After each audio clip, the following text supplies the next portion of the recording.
Oltre 1.200.000 contenitori per alimenti da asporto o microondi, privi dei necessari requisiti e destinati ad esercizi commerciali di Padova, sono stati sequestrati dalla Guardia di Finanza.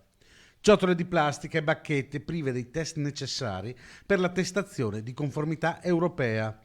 Questo permetteva all'imprenditore che le vendeva, un cittadino cinese, di risparmiare sui costi e quindi di praticare prezzi inferiori a quelli di mercato, praticando in pratica concorrenza sleale. 2 milioni di euro il valore stimato del sequestro.